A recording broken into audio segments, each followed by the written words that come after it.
unofficial Universal Orlando podcast is a member of the Mice Chat Podcast Network. MicePod.com. Now live the movies and hear the fun.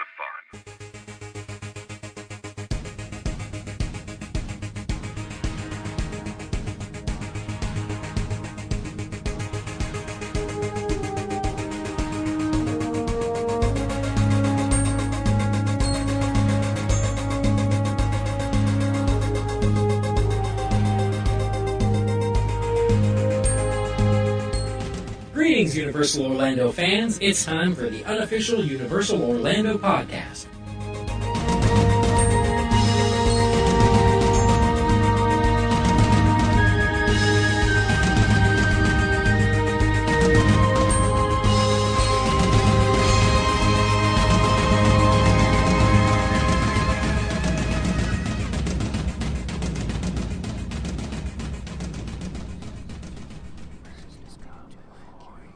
Bones will rattle, stairs will creak.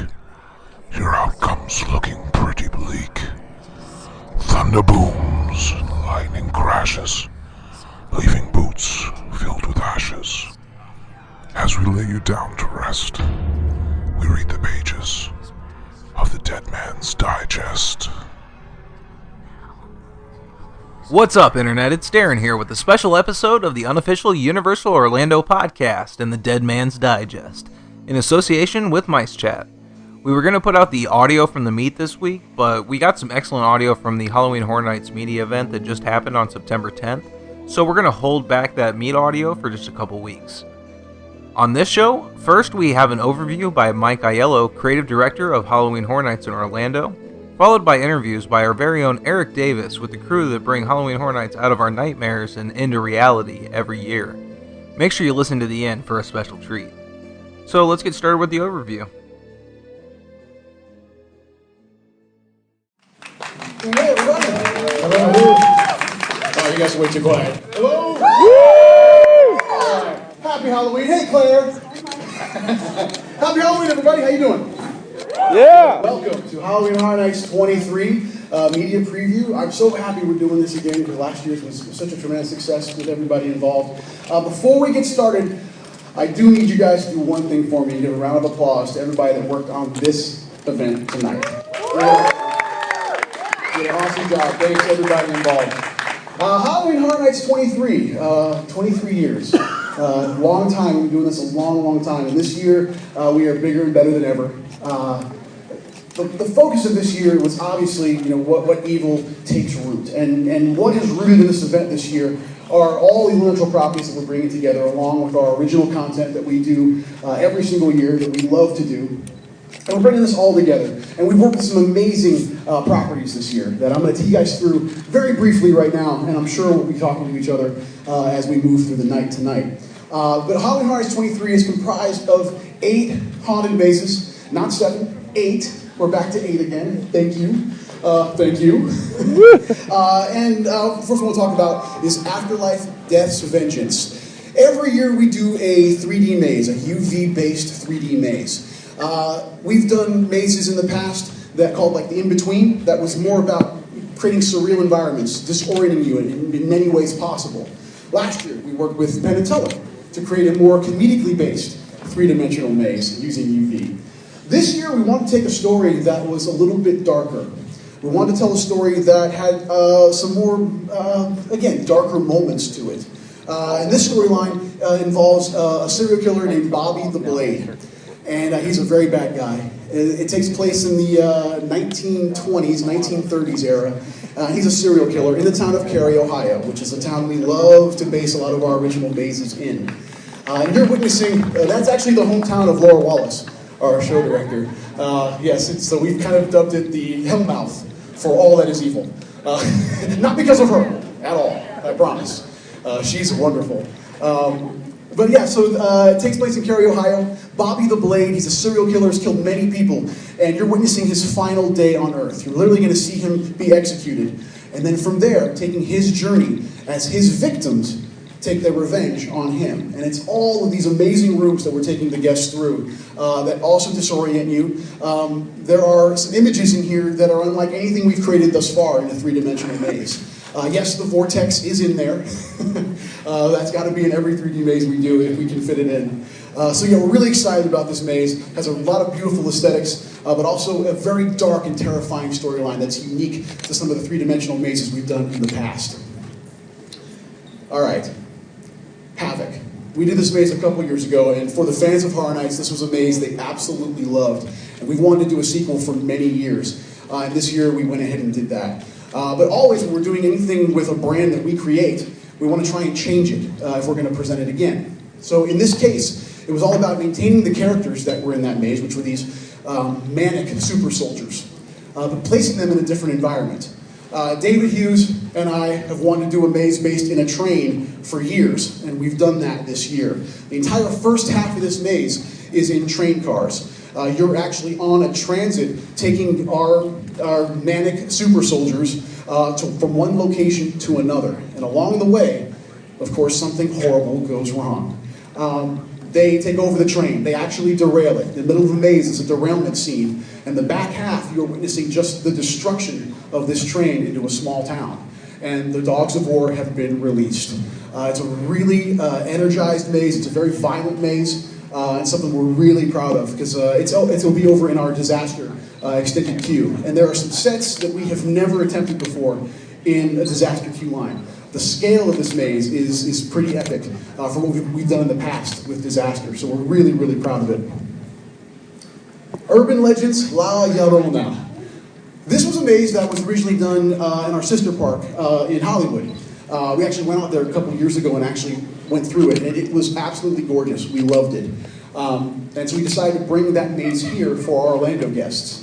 It is a beautiful maze. The story, if you're unfamiliar, is an urban legend that deals with a woman named La Llorona, the weeping woman. And the story goes, she loved a man. And she would do anything to be with this man, including what she thought was the only way she could be with him, was killing her children. She kills them, disposes of them, goes after the man, and of course, this horrific act that she commits, he of course turns her away. Who wouldn't? She's torn, and she kills herself, drowns herself. Sometimes it's a lake, sometimes it's a river. The legend varies depending on who's telling it and what era of the region it's being told. But the one thing that's always the same is that she forever walks the earth in search of the children that she killed. And that is the storyline that we're creating for this maze. Again, it's a very dark storyline. The aesthetics are beautiful. This maze is gorgeous. It's one of our tents. And there's a maze we did a couple years ago called Nevermore that was based on the works of Edgar Allan Poe. And that was the maze to beat as far as environment and detail. For us, that was the one to beat. And I believe we have with La Llorona. This maze is gorgeous and terrifying, absolutely terrifying. You're going to see La Llorona in many different phases. She's her most feminine at the beginning of the maze. Then as you walk through, she begins to decay, become a little more demonic. You can see some of the masks over on the left side of the theater. But yes, so you're going through and you're seeing her take on this change. The front half of the maze is very similar to what Hollywood produced. We loved it. We didn't want to change a whole lot. The back half, we did change. In Hollywood, they did a lot of barn aesthetics. There was a lot of rustic detail. And we did barn last year in Walking Dead. We didn't want to do those aesthetics again, so we changed it. We're actually taking you into her realm in the back half of the maze. You're going into her world. And it takes on those aesthetics. It's a watery realm. We've got performers on Heelys, gliding past you as you're walking by. So a lot of really neat details are going into this maze. Really proud of it. And we're hoping the Urban Legends tagline is something we can continue in the future with different types of urban legends. The Cabin in the Woods. Woo! Now, there are films that we'll watch and immediately go, that has to be a maze. This was one of those movies. From the moment we saw it, we knew we wanted to translate this into a haunted experience. It has everything in it that requires us to build a maze. Variety of characters. Definitely variety of environment. If you've never seen this movie, you need to immediately. It is one of the coolest horror films. It took teenagers in the woods in a cabin genre, and completely turned it on its head. It is an amazing film directed by Drew Goddard, who we did work with on this maze quite intently. He's an awesome guy. He gave us all kinds of ideas, also a few liberties in the maze. You may or may not see a couple old characters from our past in the maze in some fashion. And we're definitely taking you through the storyline of the film as it happened at that time. We have a Q-line video that we just saw a cut of today. That is awesome. We actually have an animated sequence in our Q-line video. I won't go into it in too detail because I don't want to give it away, but it's a very cool sequence that tells the story. And we're actually placing the guests in a role. You guys are working for the facility that is this secret arena where these monsters are kept. And you're taking on a role as you go through the maze. There are video moments in certain points throughout the maze that carry the story along right before that purge button is hit, and then all hell breaks loose. Elevator scene, we're doing it. Yeah. It's to scale. Oh. It is awesome. Yeah, it's there. So, again, there are movies we watch that we immediately go, we got to do that. And fortunately for us this year, we were able to. And it is very cool. It is one of my favorites. Evil Dead. Woo! Evil Dead fans, come on. Woo! Based on an amazing trilogy of films by Sam Raimi. This is the remake, the 2013 remake that came out this past year. For me, I'm a huge Evil Dead fan. The design team, many of us are huge Evil Dead fans.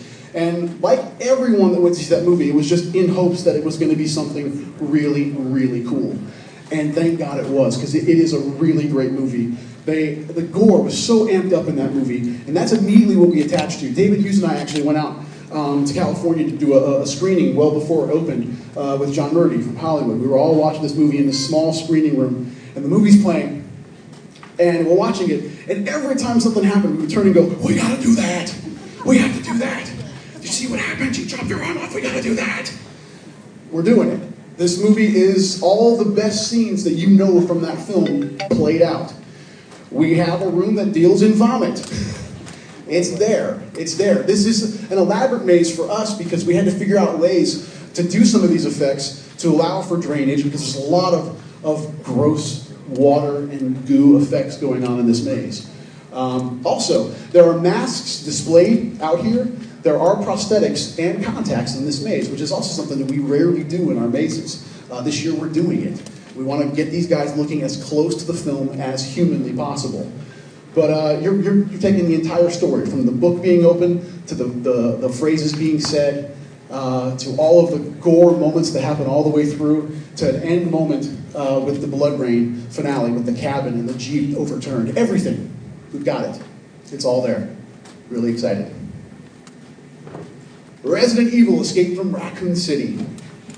Awesome video game series. This is something we wanted to do for a little while as well. We had a great success with Silent Hill last year, and we really wanted to keep the video game train rolling a little bit. And this was definitely a property that we kind of attached to immediately, but we knew it had to be the games. It has to be the games. And for us, we kind of wanted to do it's a little bit retro. So we kind of stuck in games 2 and 3. That's where this maze takes place. These are some of the most impressive sets that I think we've done in a long time. In my opinion, I think the scale is literally through the roof.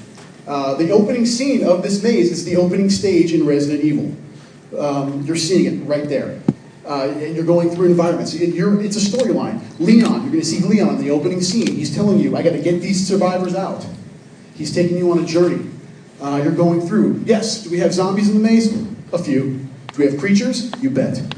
Alpha Hunter, Lickers, Nemesis, you name it, it is in this maze, and it's big as life. Again, the scale. The RPD, I think there was a picture released a couple days ago online. It is as big as it looks. It's awesome. We have a helicopter. It's awesome. So again, we're really just trying to transport people into the game. If Silent Hill was about bringing the game to life, this is about putting people inside the video game. We even have a room that we're calling Paused. This was a crazy creative session that we were in one day, just going through what could we do with this maze. And suddenly we all just kind of stopped, and one of us was like, we should do a pause screen. You literally pause the game and then let's freeze the action. Let's do something we can never do while it's moving. So the scene is amazing. You are seeing Tyrant, literally jumping over a building down as Leon is floating in the air, firing up at it. It's frozen in time. It is so cool. Can't wait for you guys to see it. It blew us away. We installed the Tyrant a couple nights ago, and we looked at it and just went, yeah, it's big. Yeah, it's awesome. An American Werewolf in London. There's a lot of mazes where these are ones we've wanted to do for a long, long time, and finally this year seems to be the culmination of being able to do some certain things. We've tried to do this maze for about 5-6 years, I guess, in various forms. Finally this year, the planets aligned and we were able to. And the best yet is that we've had extensive collaboration with John Landis on this. He was here with us during the creative process. He actually changed many portions of the maze that we originally created. Basically challenging us to go, no, you have to do this. The wolf has to look like this. It has to move like this. This can't be a costume. You cannot create this with a person inside. It has to move like it does in the movie. And that was a huge challenge, because for us, if we weren't able to get the wolf right, we did not have a maze. So that was challenge number one, and we have accomplished it. This wolves, are the most impressive puppets we've ever produced for our mazes. They are puppet driven, but you wouldn't know it at all. These things move so fluidly, articulated. They are fantastic. We were filming some approval videos for John the other day, and I'm filming with my iPhone, and David was manning the puppet, and lunged it forward, and I literally jumped. Literally, and I don't ever. And I literally jumped and went, that is terrifying. And we said that to John Landis. And he was like, yeah, you're right, it's awesome, go. So we got the golden seal of approval. And again, this is a maze taking you through the events of that movie, chronologically. The slaughtered lamb, you're gonna be inside. You're gonna hear the dialogue from the movie. What's that star on the wall? You made me miss. All those things, those highlights will happen in the maze. We're taking you into many of David's dream sequences. In his home, when his family gets attacked. We're taking you into the tube. We have a ceiling. It's an actual subway tube. Again, these are things for us that we're kind of breaking some boundaries that we haven't attempted before in trying to make it feel exactly like you know it as the film. Piccadilly, we have it. We have a bus. Again, the scale of these things are beyond anything we've attempted before. And the characters are looking fantastic. And those wolves, I cannot wait for you guys to see those for the first time, because they're going to blow your minds. Walking Dead, no safe haven. Walking Dead, we did it last year. Great success, did an amazing job for the event. It was kind of a no-brainer to bring that back again. But we didn't want to do the same thing. We wanted to give it a little more justice. We had it in our disaster queue last year, and we really felt the limitations of that space for an IP brand of that size. So we decided, well, this year we need to definitely put it indoors. It's over in our parade building facility, and it's taking you through season 3 only. It is all about season 3. You are going to start in Woodbury. Our facade is the arena from season 3. You're seeing chained zombies, chained to concrete plinths as they're walking by. You're walking into the iconic moments from Woodbury. Governor's Aquarium, yes, it's there. It's bubbling, there's heads in there. So yeah, all the iconic things from season 3. So you're in Woodbury, you're seeing the gate, the semi-trailer that kind of is your barrier from the safety of Woodbury to the outside world. We've done that. Taking you to the prison. We have the prison yard, we have the tower. Again, it was all about just expanding the environments and then filling this place with as many zombies as we possibly could. Walkers, as many walkers as we possibly could. So yeah, it is a much better detailed maze than we did last year. Although we were really happy with it, this is kind of upping the ante for us. We knew if we were going to do it again, we had to up the ante. I believe we've done that with Walking Dead. So those are the 8 mazes that are featured in the event this year. All varied aesthetics, varied characters, varied environments. We're really happy with the slate. And that just takes you into the street program, which is also a first for us. Like, do you want me to go through the street program? Is that cool, Brittany? All right, cool. They said only houses, so I'm like, no, let's do the street program. There's no slide for that, by the way. Walking Dead is our main thematic for all of the street program. this year. This is a first for us. We've never taken a thematic and expanded it into the entire park. We posted a photo last night on Twitter as we were installing our tank. We have a tank. It's in New York, which will become Atlanta, all based in season 1. We're doing scenes from season 3, the Clear episode. That's featured, and all the aesthetics from that. You can kind of see, I think we have some of the props. Yeah, on either side. These will actually live out in the zone in Hollywood, and there's a few more. And we'll have walkers roaming around these things and a few more surprises. We're raising a barn very soon near Central Park. It's an actual barn. You will walk through it. And you will see everything. You will be burning around you as you're walking through. And again, it was just about taking all those iconic moments from season 1, 2, and 3, blowing them out, making them bigger than we've ever done before with a single IP across the entire section of Universal Studios.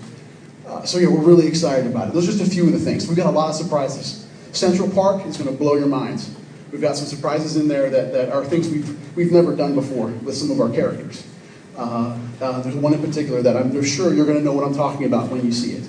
So again, we're really excited about how everything is coming together, all the different varied aspects of the event, and then all making up Halloween Horror Nights 23.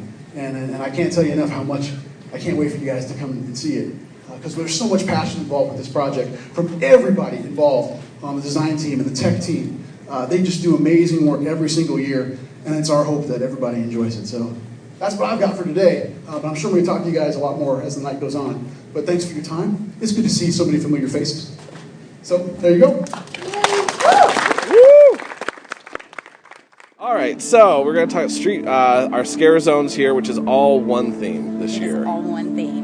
Which I must say I'm very excited about. What do you think, it all being one theme, what do you think the guest experience will be? I think the guests are going to... The one theme really is 3 seasons worth of Walking Dead. So it is really not all about the walkers. We are putting you into the environments from each one of those seasons. We really wanted to incorporate spectacle back in with large-scale props. I mean, we have a tank. Because we couldn't actually move a tank onto property, we built a full-scale tank. Wow. And it is pretty amazing. We are building a barn, and we're catching it on fire in the theatrical way that we can. And that barn is going to be a walkthrough experience. So if you remember the schoolhouse from a couple years ago and how successful that was as a walkthrough, that's what we're doing with the barn. And then also we're featuring some of the more iconic hero walkers. I don't want to give all of that away because it is going to really freak people out, some of what you're going to see. But all those environments are so different that it's really going to make people think they're walking into each one of those seasons. So, I'm curious, so with it all being one theme, do you feel like there's going to be this feeling of... Because to me personally, when I think about everything being one theme, I feel like I won't be able to escape. Is that kind of what you guys are going for? Like this idea that...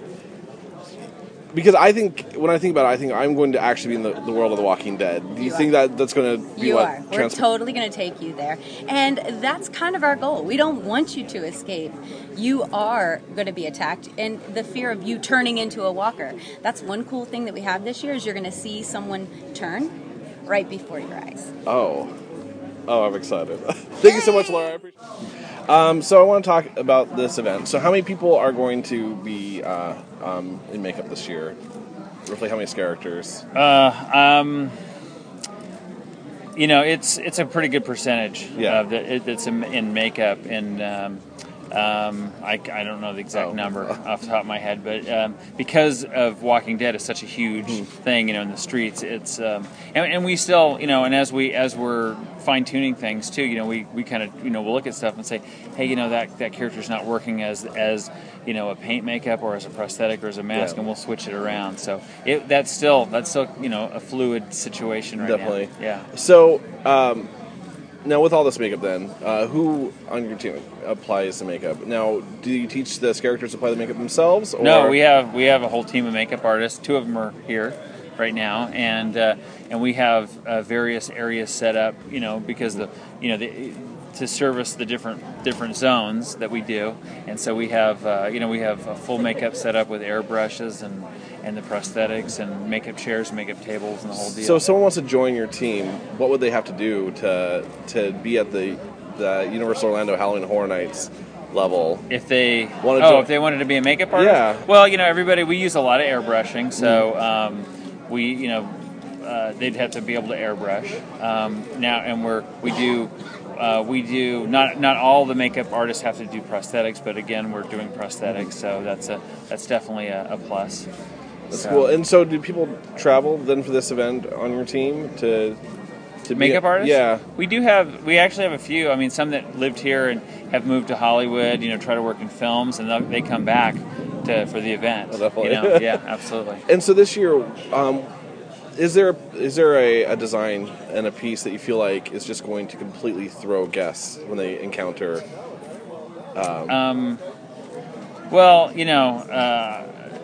Like I think Mike Aiello said earlier, I think the werewolf is going to really gonna freak people out, because it is when that thing comes, and I think you might have seen that's just a skin over there with the teeth in it, and when that thing's moving and coming to life, and with the sparkle in the eye, I mean it looks like it's alive, and with the sound effects and everything, it's making people jump. So people who don't normally, so it's pretty cool. It's pretty cool to see the reaction. You feel like that's gonna be like the wow moment? Oh, I think so. Yeah, I think people are gonna really enjoy that. So what would you, for people who are maybe looking to do their own makeup at home, and they look to Universal Orlando as some great inspirations, what are maybe some tips you can give of people who are aspiring makeup artists who maybe want to? Is there anything they can do to? Well, nowadays what's great about with the internet is you can look up. There's all kinds of really cool how-to videos and step-by-step things and things that you can find online. And there's actually, I did a line of videos years ago that I think there's snippets on there, and there's so much available. When I first got into it, it was sort of like I had to watch the movies and go, okay, how do I find something? Go, oh well, this oatmeal mixed with a little food coloring kind of looks like you know. But nowadays, that's what I would say is you can, especially this time of year at Halloween, you can find a lot of makeup more readily available because of Halloween shops and things like that. And they can take a look at our website and our Facebook page. There's all kinds of cool pictures they can try to emulate. Very cool. One more question. So, on average, how long does it take? How long is it going to take the average walker to get into makeup, do you think? Well, it varies. Depends, because we have a varying degree of walkers. I would say between 5 minutes, for simple ones, to 30 minutes for the more elaborate ones. Very cool. So, David Hughes, and I'm a senior scenic designer with Universal Art and Design. So, how long have you been working with Halloween Horror Nights? Halloween Horror Nights since 1999. So oh, wow. Do the math. 14 years. I think actually I'd worked a little bit back in 97, but since 98, 99, it's been full time every year. Excellent. So what have been some of the challenges bringing year 23? I felt last year was a very strong year. I had a lot of fun last year. So what do you feel like is something new that you guys are bringing to the table? When you talk about challenges, I guess every year it gets harder because you have last year as a benchmark. Certainly. And you want to do. I think one of the challenges is working with IP. Yeah. It is a creative challenge as well as a financial challenge. Certainly. But one of the exciting things is that when we do our original content, we got to go from scratch. Yeah. So when you're working with an IP, you kind of have this box laid out for you. So it's exciting to try and replicate those experiences that you'd have on watching the movie or playing the video game. Finding ways of recreating that in a way that everybody's playing a video game. They're focused like this, or they're watching a movie. We don't have that luxury. We have to immerse them in the environment and then try and recreate that. So as far as challenges, that's one of the challenges, trying to recreate this emotional moment. Now, looking at this really strong lineup of mazes, what have been some things that you are really excited for guests to see as far as some of your work? A Cabin in the Woods is going to be awesome. It's one, because it's so much fun. The movie itself, at its core, is just fun. I mean, it's gory, but Drew Goddard and Joss Whedon Wait, did I say? Yeah. It's brilliant. It's brilliant, and it's also it's a wonderful commentary on horror films Certainly. and our role as an audience. Certainly. In that on its surface is just a story about a bunch of kids going to cabin and something bad happens and this government thing. But when you dissect it, it's an amazing and very intelligent film that most people might miss. I think for me personally, it's the first horror film I got done seeing, and I immediately went back and bought another ticket to see it. Yeah. It's like, what is this? I've over the past couple of years, I'm off target here, but I've stopped watching trailers. I've called this my recreation of summer of '77. When I was a kid, before the internet, before spoilers and everything, and I'd go see a movie based on a poster. And those were, Star Wars, and those were amazing moments. So I was like, this year I'm not going to watch anything. I know I'm going to go see the Avengers. I know I'm going to go see this. So those movies, it's like I'm not going to watch any trailers. And then when I go there, I'm seeing it for the first time, and it's actually been glorious. And Cabin in the Woods, even though it was a few years ago, was one of the first films I did that with. I hadn't seen a single trailer when I went to see it, so I had no idea what I was going to see. I had a friend say you just got to see it. I was like, okay, it's the best. Typical teen. Don't watch a trailer. Don't do anything. Just experience it pure, and it's amazing. Yeah. And so what? Is there anything that you feel like is going to be like the moment as far as in Cabin in the Woods, or without giving spoilers, of course? Yeah. Or what do you think the overall reaction is going to be? Do you think people are going to be like the movie where they're entertained and horrified? Or I think so. I think it's going to be interesting. The people who've seen the film and then those who are completely uninitiated. Yeah. I think there's going to be that WTF moment when they're like, wait, we're in this cabin. Why are we all of a sudden in this, sort of very institutional looking moment? And I hope it kind of happens the same way. It'll be different, but I hope that same moment, like, what the hell's going on around here? No, I hope that too. So, and the moment of the elevator lobby, I just hope the scale and the goriness of it makes people go, oh, wow. I'm really excited about the elevator. I don't know what it is. I don't want to, obviously, any spoilers, but... I will tell you, we don't have a lot of CGI monsters going all over the place. I'm so excited, though. That was, anyways, I appreciate your time. Oh, no problem. In your presentation, you talked a lot about, obviously, some of the really big things that are going to happen. But as far as, what do you think the overall guest takeaway will be at the end of the night? I think the guests. Well, the hope is always that they have an amazing time. Yeah. But also, I hope that a guest has really recognized the fact that we're presenting a lot of different thematics. Yeah. Not only with the IP, but also with the original stories that we're edging in there. Yeah. But I also think out of all the years, for me, and I know I can speak for David, there's a lot of fanboy stuff going on this year. They kind of let us go a little crazier than we've normally been able to with just kind of passion pieces and things that we know maybe people our age and a little older are really going to enjoy. Yes. And Walking Dead's awesome. Yeah. It's awesome. It's a monolithic show. Yeah. But to do a maze based on American Werewolf in London, and to do a maze that has Evil Dead as a title, again, this is the remake. Yeah. But just to be able to say that there's an Evil Dead maze. Yeah. Again, these are things that we've always wanted to do, and the planets haven't aligned, and this year they did. So, what do you think will be the moment that guests, when they go home, they'll be talking about, like, oh my gosh, I can't believe this happened? For me, and this is my opinion from the mindset that I'm in. Yeah. I think environment-wise, we have gone to a scale that we have not done before.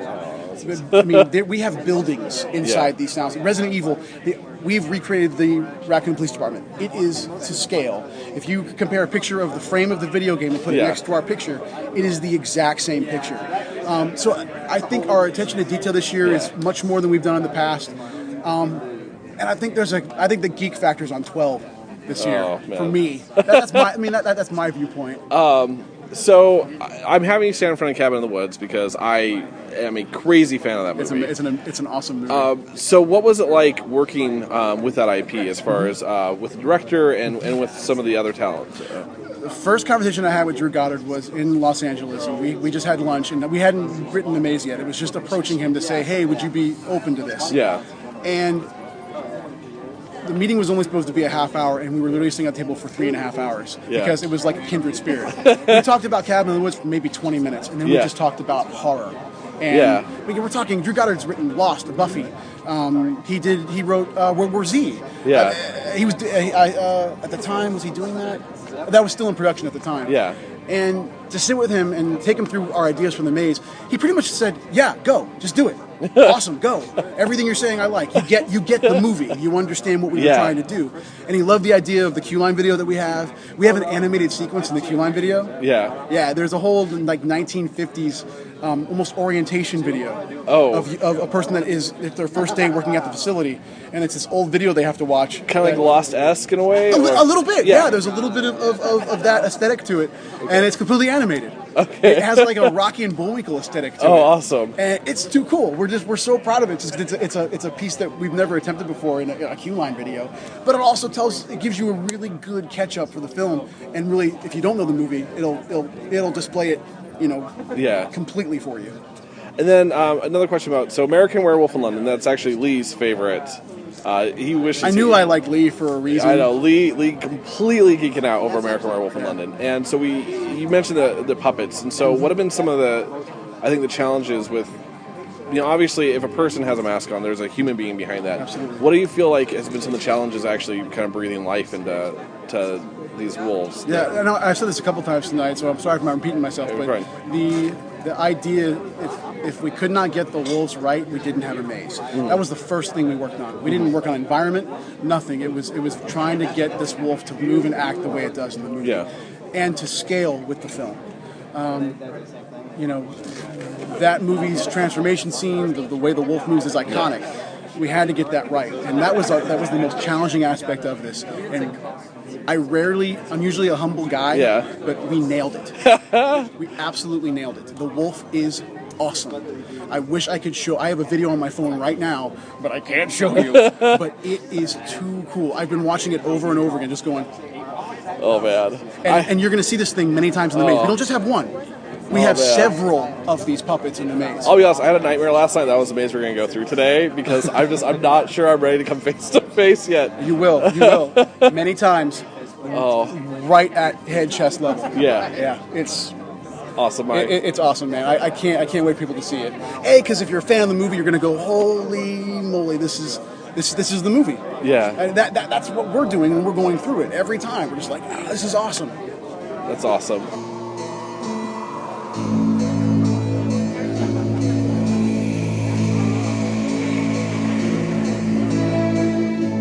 And I just want to say thank you to Universal's creative team for taking the time out to speak with us and for the opportunity to attend another spectacular media event.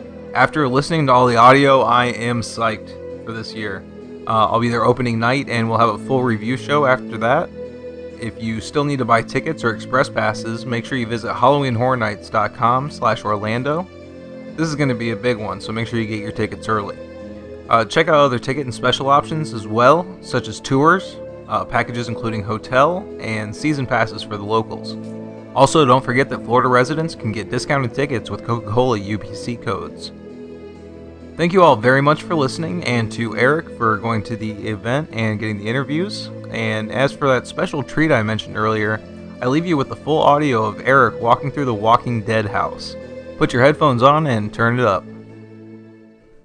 Good night, Internet.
Well, that just about does it for another unofficial Universal Orlando podcast. We'd love for you to get in touch, so follow us all on Twitter at UUO Podcast, at UUOP Tracy, at UUOP Darren, and at UUOP Eric.